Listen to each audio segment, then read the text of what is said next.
हाँ तो दोस्तों, स्वागत आप सभी का क्विंटम कोचिंग क्लासेस रूपनगढ़ के यूट्यूब चैनल पर। तो दोस्तों, अपनी जो पिछली जो चर्चा हुई थी, वो अपनी जो चर्चा थी वो थी वर्ब को लेके।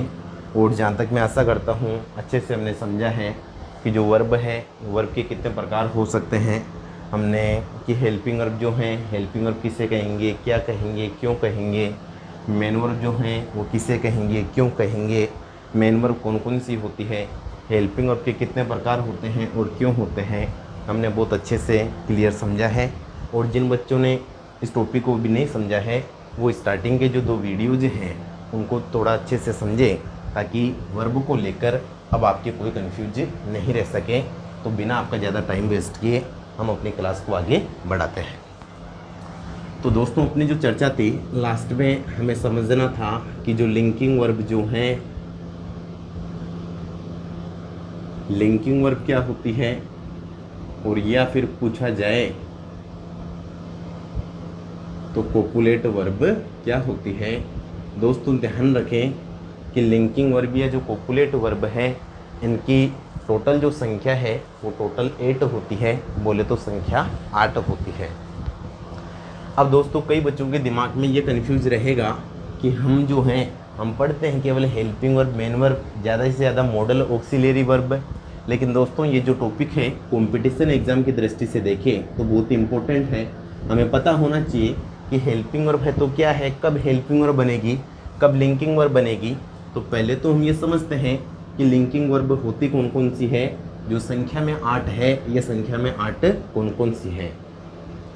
तो दोस्तों, जैसे कि जो हेल्पिंग वर्ब है, is, am, are, was, were, be, been और बिंग। जी हाँ दोस्तों, जो is, am, are, was, were, be, been और बिंग, ये टोटल अपने संख्या में कितने हैं दोस्तों, 8 है। और ये टोटल लिंकिंग वर्ब भी अपनी कितनी होती है, 8 ही होती है। लेकिन अब कई दोस्तों के दिमाग में ये कन्फ्यूज हो जाएगा कि इजेमार जो है, जब हम टेंस में पढ़ते हैं तो हम बोलते हैं हेल्पिंग वर्ब टेंस की हेल्पिंग वर्ब इजेमार, टेंस की helping verb is am are, was were helping verb. तो दोस्तों, is am are was were helping verb का काम भी करते हैं और यहाँ पर ये लिंकिंग वर्ब का काम भी करते हैं। तो आपको कंफ्यूज होने की, घबराने की कोई आवश्यकता नहीं है। जी हाँ दोस्तों, मैं हूँ आपके साथ। तो इस कंफ्यूज को सबसे पहले हम क्लियर करते हैं। इसके लिए आपको एक नोट को समझना होगा। देखो दोस्तों, ये नोट क्या है। तो ये नोट ये रहेगा कि उपर्युक्त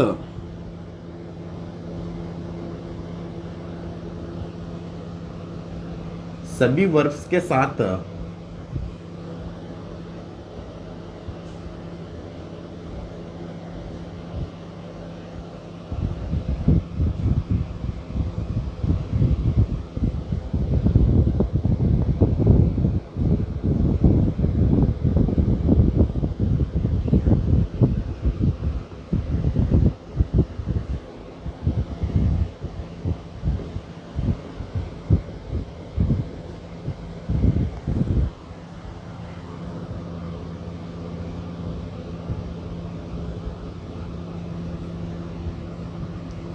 देखो दोस्तों, उपयुक्त सभी वर्ब्स के साथ, उपयुक्त सभी वर्ब्स बोले तो जो मैंने लिखी है is, am, are, was, were, be, been और बिंग। तो उपयुक्त सभी वर्ब्स के साथ यदि मेन वर्ब, जी हाँ दोस्तों, इन वर्ब्स के साथ में यदि मेन वर्ब और मेन वर्ब से संबंधित यदि आपके दिमाग में कन्फ्यूज है तो आप पहले के वीडियोस देखें। और फिर भी बहुत बड़ा आसान तरीका है समझने का। मेन वर्ब ऐसा एक्शन, ऐसा कार्य, ऐसी क्रिया जिसके अंत में दोस्तों क्या हो, ना हो। जब हम उसका मूल रूप हिंदी का जब उच्चारण करेंगे तो उसके अंत में क्या आएगा दोस्तों, ना। और वो अपनी क्या है, मेन वर्ब है। तो जब मेन वर्ब का प्रयोग इन वर्ब्स के साथ में होता है तो हम इन्हें कौन सी वर्ब कहेंगे, हेल्पिंग वर्ब। जी हाँ दोस्तों, तब तो हम इन्हें कौन सी वर्ब कहेंगे, हेल्पिंग वर्ब। लेकिन इस पॉइंट को समझना, लेकिन यदि इन वर्ब्स के साथ में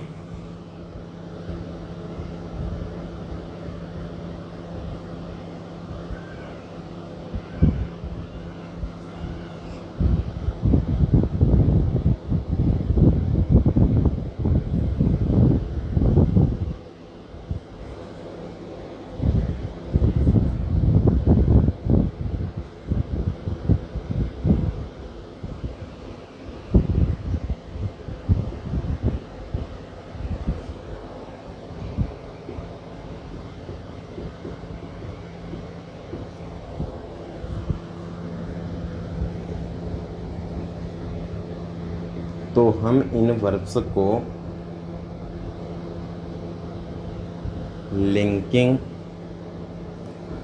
या कोपुलेट वर्ब्स कहते हैं।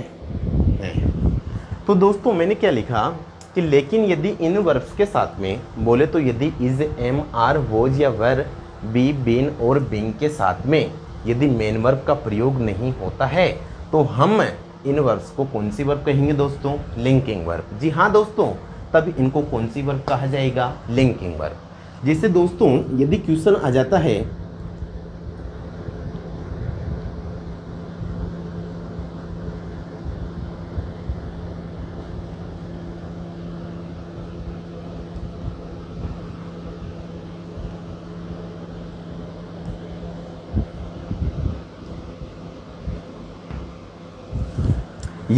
यदि ऐसा क्वेश्चन आता है कि name the underlined part of speech, एक सेंटेंस ऐसा कहकर आपको यदि दे दिया जाए और वह सेंटेंस दोस्तों क्या रहेगा उसको हम समझते हैं। जैसे एक सेंटेंस दे दिया, we are reading at this time.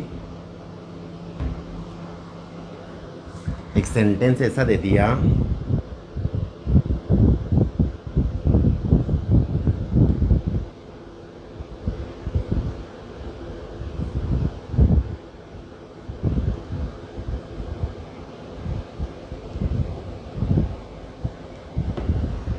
We were not present there. एक सेंटेंस आपको ऐसा दे दिया,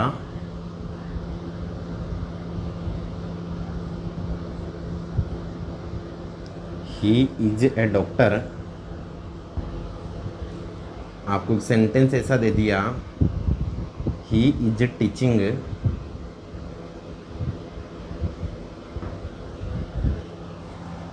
ही इज टीचिंग अस। तो दोस्तों हम समझते हैं, जैसे एक सेंटेंस है कि we are reading at this time. We are reading बोले तो हम पढ़ रहे हैं, एट दिस टाइम बोले तो हम इस समय पढ़ रहे हैं। तो दोस्तों सबसे पहले समझना यह है कि जैसे कि सेंटेंस में आर लिखा हुआ है और दोस्तों हम क्या करते हैं कि समझने पे थोड़ा कम और जो रटने की जो डेफिनेशंस है हम उनको थोड़ा ज़्यादा फॉलो करते हैं और अपने दिमाग में बस सीधा सीधा ये फिक्स बन जाता है कि इज हमारा हेल्पिंग वर्ब, इज हमारा helping verb, was were helping verb. लेकिन विस्तृत दिमाग से समझें, यदि कॉम्पिटिशन तरीके से समझें तो यह जो परिभाषाएं जो हैं वो यहाँ पर दोस्तों फॉलो नहीं होती है। क्यों नहीं होती है, कब नहीं होती है, तो दोस्तों उस चीज़ को समझते हैं। आप बने रहिए, जुड़े रहिए मेरे साथ। दोस्तों यहाँ पर यदि पूछा जाए कि जो अंडरलाइन वर्ड है आर, वो आर यहाँ पर क्या है, तो देखो दोस्तों समझना है। यदि यहाँ पर पूछा जाए कि जो अंडरलाइन वर्ड है वर वो क्या है, यहाँ पर पूछा जाए कि इज क्या है, यहाँ पर पूछा जाए दोस्तों कि इज क्या है, तो इस चीज़ का जो जवाब है वो कुछ ही देर में आप मेरे साथ क्लियर कीजिए, आप मेरे साथ इस चीज़ को समझिए। देखो दोस्तों कैसे।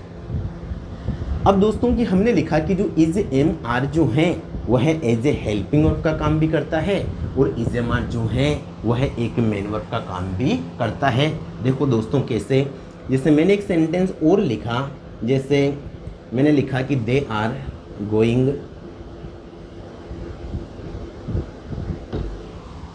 दे आर गोइंग देयर बोले तो वे वहाँ जा रहे हैं। और यहाँ पर दोस्तों यदि आर अंडरलाइन है और यहाँ पे भी दोस्तों आर अंडरलाइन है, समझना यह है कि ये क्या, ये आर हेल्पिंग वर्ब है या फिर यह आर लिंकिंग वर्ब है। यहाँ पे दोस्तों आपको ये समझना है कि ये हेल्पिंग वर्ब है या फिर मान के चलो कि मेन वर्ब है। तो देखो दोस्तों देखते हैं।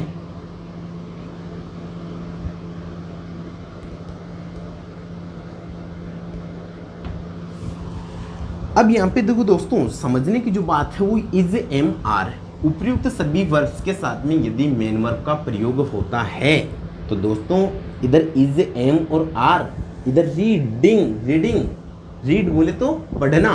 देखो दोस्तों पढ़ना लास्ट में क्या आ रहा है, ना, और जिस वर्ब के लास्ट में यदि ना आ गया इसका मतलब वह दोस्तों कौन सी वर्ब है, मेन वर्ब। तो दोस्तों रीडिंग तो यहाँ पर क्या है, मेन वर्ब। और जब इज, एम, आर इनके साथ में जब मेन वर्ब का प्रयोग होता है तो दोस्तों हम इन्हें कौन सी वर्ब कहेंगे? Helping verb. तो यहाँ पर ये ना तो कोपुलेट वर्ब इसको कह सकते हैं, ना इसको हम लिंकिंग वर्ब कह सकते हैं। हम इसको दोस्तों यहाँ पर क्या कहेंगे?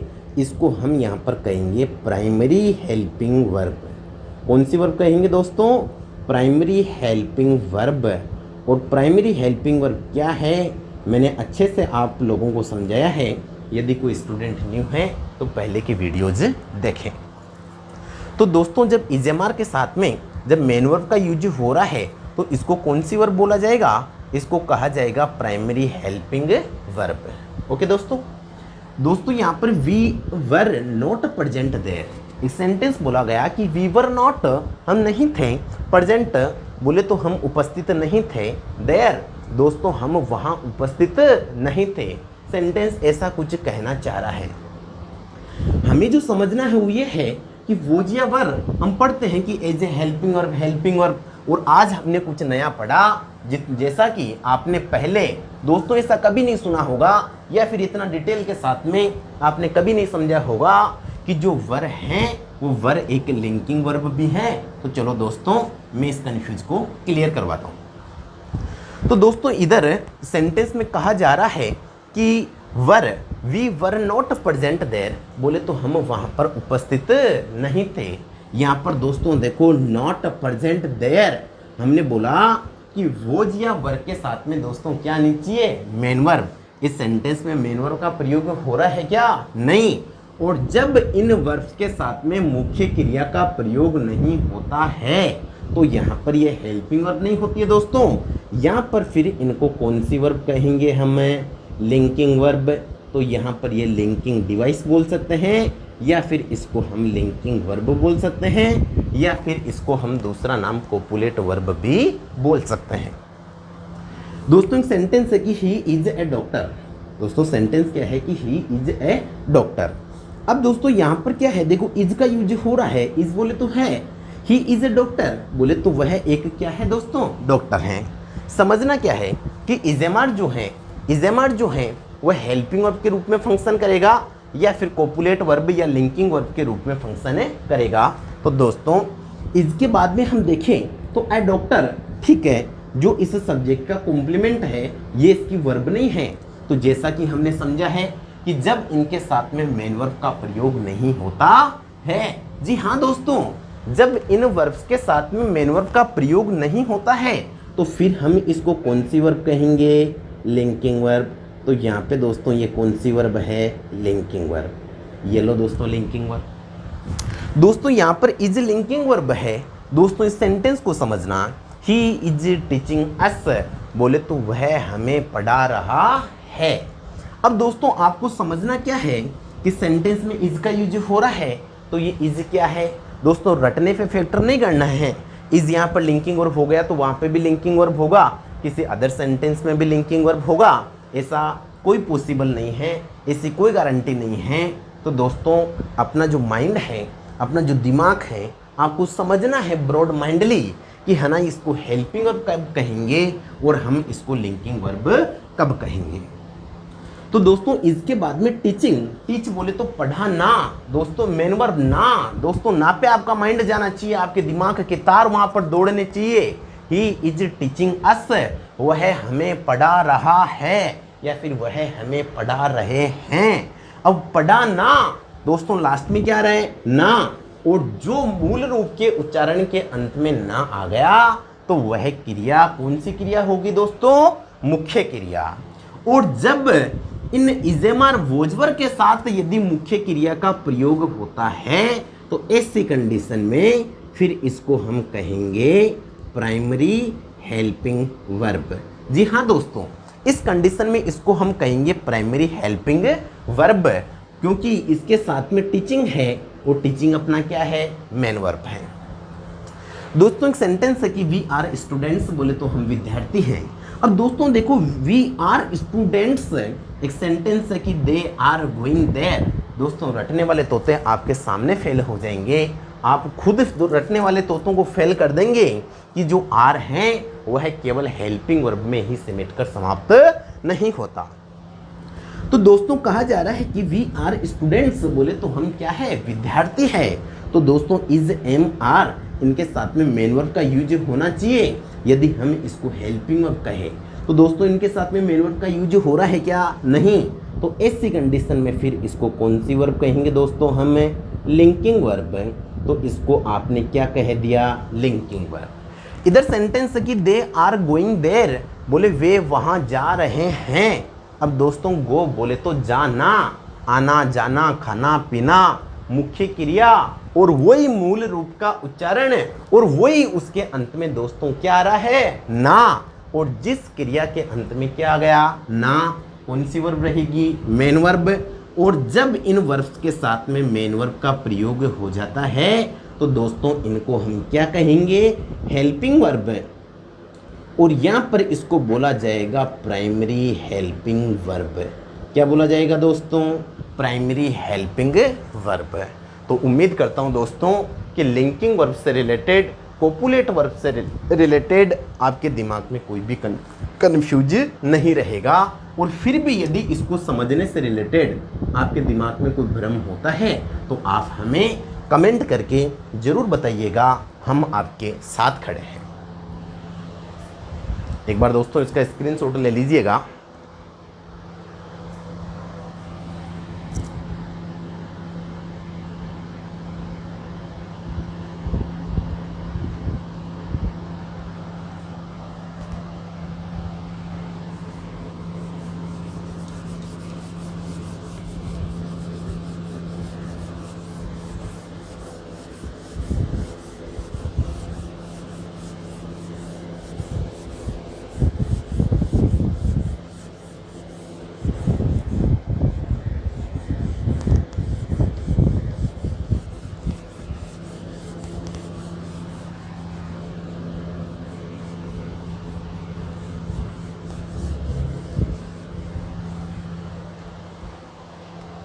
जी हाँ दोस्तों, अब लिंकिंग वर्ब के बाद में हम यदि अपने टॉपिक को आगे बढ़ाएं तो आगे बढ़ाने से पहले जो अपना नया टॉपिक जिसको हम पढ़ेंगे वो क्या रहेगा, वर्ब से रिलेटेड ही। और इसमें हम पढ़ेंगे पजेजिव वर्ब। जी हाँ दोस्तों, कौन सी वर्ब पढ़ेंगे हम, पजेजिव वर्ब। अब दोस्तों आपको पढ़ना यह है कि जो पजेजिव वर्ब्स जो हैं वो कौन कौन सी होती है, कौन सी कंडीशन में हम उनको पजेजिव वर्ब्स कह सकते हैं और ये कौन कौन सी है। तो दोस्तों पजेजिव वर्ब्स होती है हैज हैं, हैव हैं, हैड हैं, हैज है, हैव है, हैड है। एक दोस्तों पजेजिव वर्ब होती है कंटेन। एक दोस्तों पजेजिव वर्ब अपनी होती है आन। एक दोस्तों अपने पजेजिव वर्ब होती है पजेस। दोस्तों ये जो वर्ब हैं इन वर्ब को अपने कौन सी वर्ब कहा जाएगा, पजेजिव वर्ब कहा जाएगा। अब जब हम पढ़ते हैं तो हमने सुन रखा है कि हैज, हैव और हैड ये तो केवल और केवल क्या है, हेल्पिंग वर्ब है। तो बस दोस्तों इसी से रिलेटेड जो कन्फ्यूज हैं वो आप मेरे साथ में क्लियर कीजिएगा। तो आप कहेंगे कि जब हैज, हैव या हैड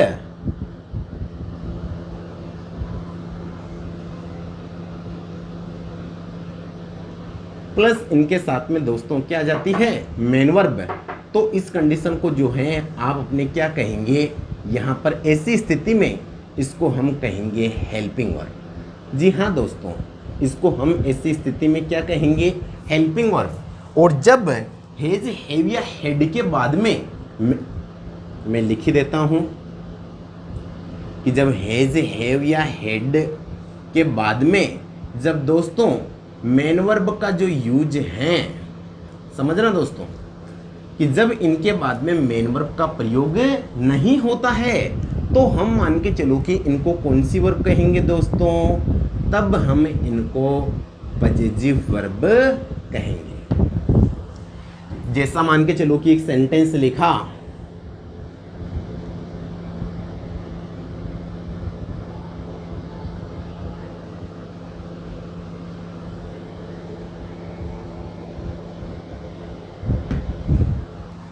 दोस्तों एक सेंटेंस लिखा कि जैसे कि I have completed my work, और एक जैसा कि एक सेंटेंस अपने जो हैं वही लिखा।